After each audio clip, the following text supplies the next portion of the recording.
So, by far the most common of the cycloaddition reactions is a reaction known as the Diels Alder reaction, named after Otto Diels and Kurt Alder, and they won the 1950 Nobel Prize in Chemistry for this reaction. So, the initial reaction example we're going to show here is actually one that doesn't really work that well, but it still illustrates the basic principles of the reaction. But it starts with a 1,3 diene, and the 1,3 diene is usually electron rich. And so because it's electron rich, uh, this 1,3 diene will benefit from any electron donating groups that can be placed on it.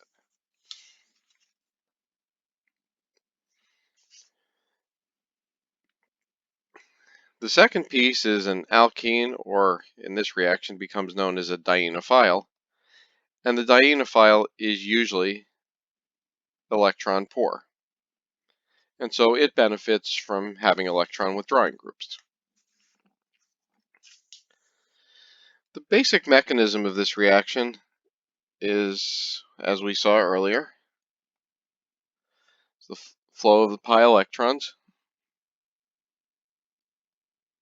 and we form a six-membered ring.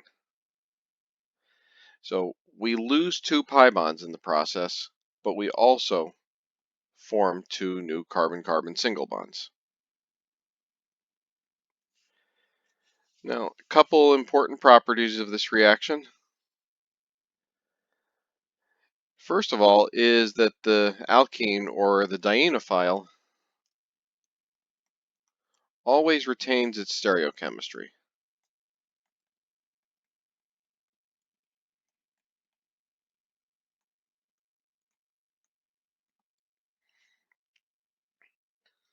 So in other words, if we start on the dienophile with two groups like these two that are trans, when they combine in a Diels Alder reaction, those two groups will end up trans in the product. Likewise, if those two groups start cis, then when they combine, we get a cis product, at least in terms of the relationship of those two groups as well.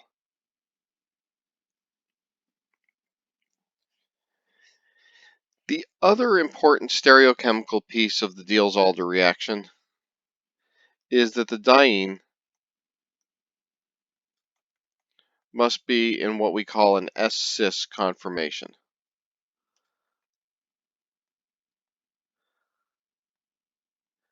And that's actually a little bit of a problem here for some dienes, because the S-cis is what's pictured on the left, and the S-trans on the right.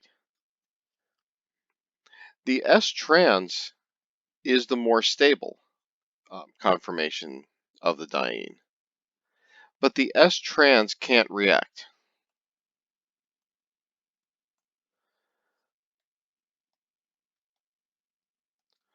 Because if it reacted, that would lead to a six-membered ring with a trans double bond in it. And as we learned earlier in the course, rings as small as 6 can only have cis alkenes in them. So we have to end up with an S-cis conformation. And so if you end up with groups on your alkene that are too large, you actually can end up with a situation where the S-cis is too unstable to exist.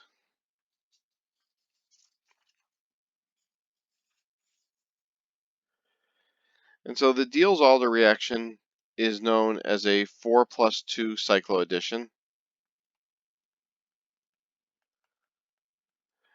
because the diene, is contributing 4 pi electrons, and the dienophile is contributing 2 pi electrons, giving us those numbers. A lot of applications of the Diels Alder, and we're going to keep this video fairly brief because this is um, basically an introduction. The Diels Alder is a reaction that we could spend, hours and hours talking about, but for the purposes of this course, this is as far as we're going to go.